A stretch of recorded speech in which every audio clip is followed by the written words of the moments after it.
que podemos extraer de la consulta del boletín, también las masonas de Herrera lograron mantener una marcha regular al menos hasta 1896, fecha a partir de la cual, como en el caso de la logia Minerva, se inició un rápido declive que daría al traste para siempre con este importante foco masónico situado al oriente de Sevilla.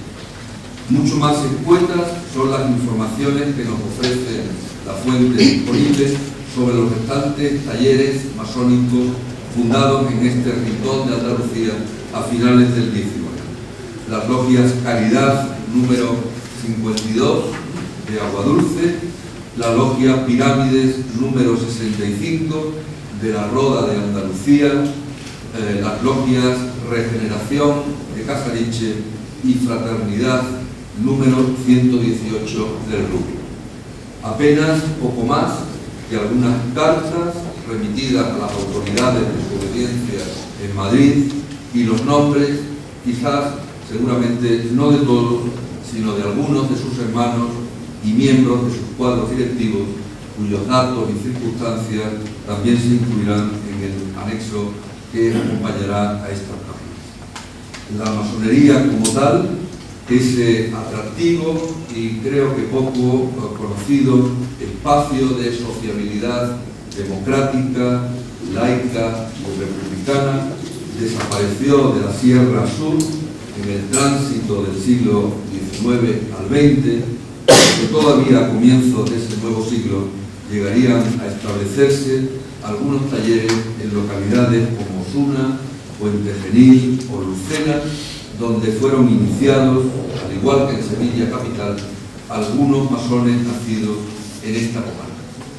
Como ya se ha indicado anteriormente, las logias masónicas, renacidas de sus cenizas, conocieron, sobre todo a partir de 1923 y hasta 1926, y especialmente en Andalucía, un nuevo crecimiento, un nuevo florecimiento, convirtiéndose en lo que quizás hayan sido siempre en la historia de España, en lugares de refugio, lugares de encuentro de los espíritus liberales y progresistas, es decir, en los cuarteles de invierno de los sectores defensores de los principios y de los valores democráticos. Cuarteles de invierno y también uno de los pocos espacios donde pudo desarrollarse, donde pudo germinar en libertad algo que una vez existió en España y que una guerra civil y 4 largas décadas de dictadura lograron extirpar de nuestros recuerdos y de nuestra memoria colectiva. Las ideas, el pensamiento, la forma de entender la vida, la sociabilidad laica y en general lo que podríamos llamar nuestra cultura política, democrática y republicana. En todo caso, a todos ustedes, muchas gracias por su presencia y por su atención.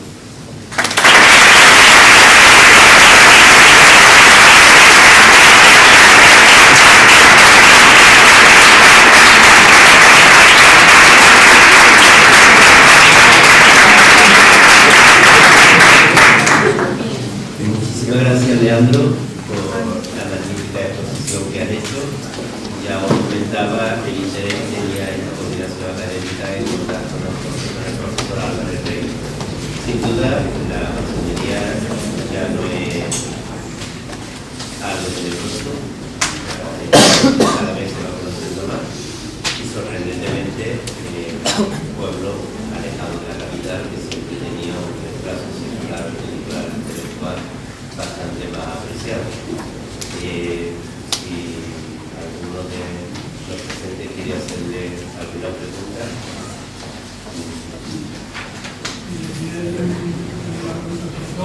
Sobre las logias constructivas, ¿cuántas personas las componían? ¿Y cuántas logias había en cada obra o en cada catedral? Variaba mucho.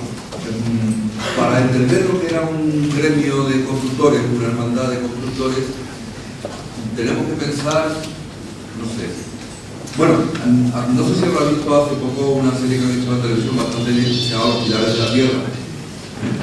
Eso era un gremio de constructores.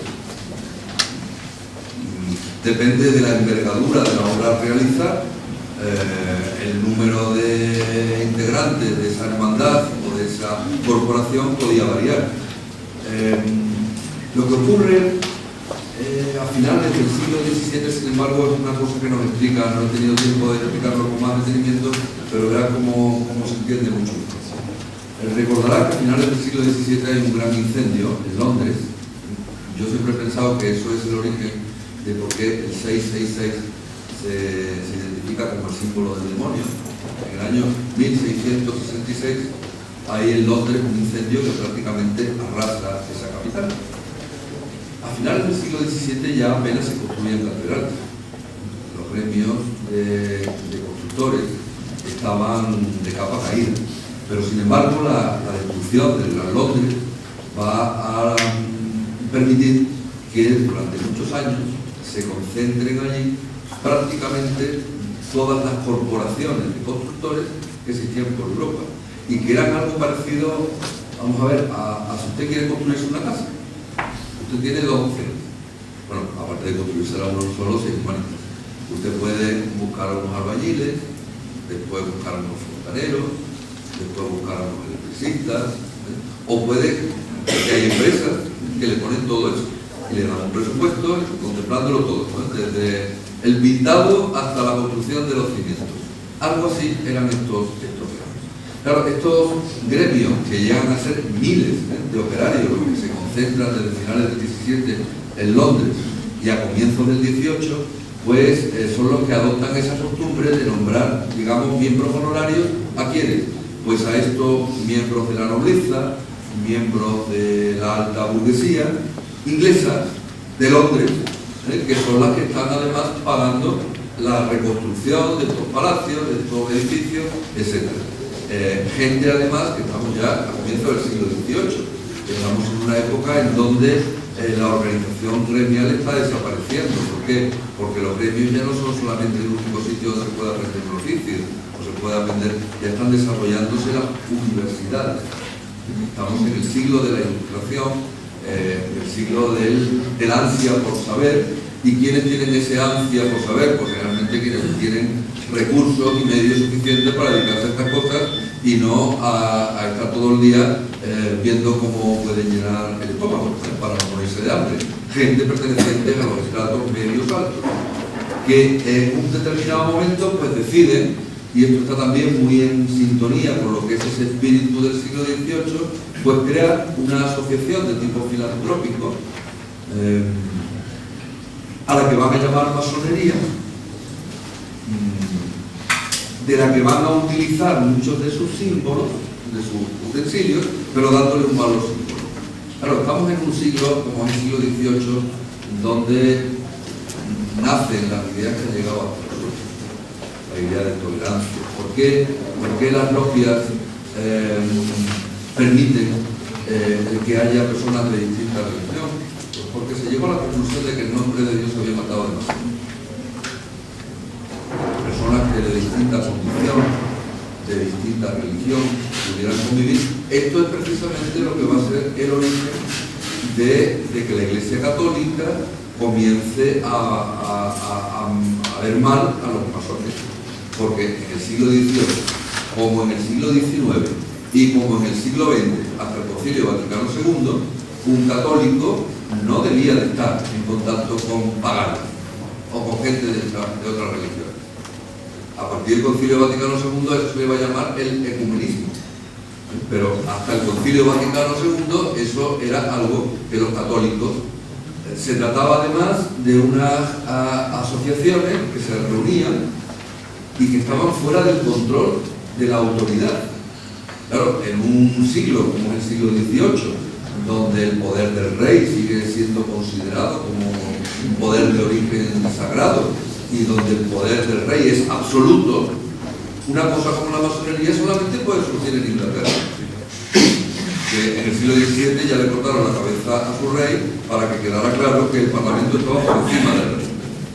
A veces creemos que la historia nace con la Revolución Francesa, historia nuestra, contemporánea, digamos, y a veces olvidamos que los que primero le cortaron la cabeza a su rey, para que quedara claro que el Parlamento estaba por encima del poder absoluto del rey, fueron los ingleses.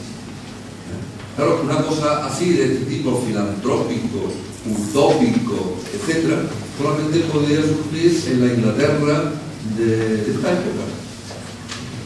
Estos gremios prácticamente van a desaparecer,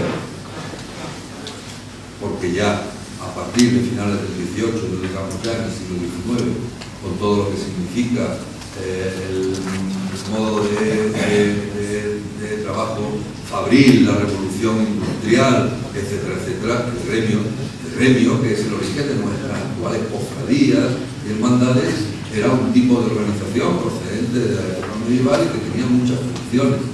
Era, por una parte, un sistema de aprendizaje. Si se quería aprender el oficio de relojero, de panadero, de lo que fuera, había que ingresar en un gremio, había que ingresar como aprendiz. A partir de una serie de pruebas se iba, pero el gremio era otras muchas cosas, era una especie de, para entendernos, seguridad social de la época. Los miembros del gremio se protegían. ¿Por qué los masones se les llama muchas veces los hijos de la viuda? Pues porque en todas sus reuniones o tenidas masónicas siempre se pasa al final lo mismo que se sigue haciendo en las iglesias, creo yo, el cepillo. Se da el óvulo, se entrega para las viudas, herencia también de los antiguos gremios, que cumplían una función asistencial. Claro, en los gremios se celebraban unas ceremonias para poder ser aceptados con un ritual, invocando el nombre de San Juan. Si comunicas lo que vas a aprender aquí fuera de esto, se te arrancará el corazón. Claro, eso forma parte todo de una ceremonia que los masones también vamos a tener cuando se cree la masonería.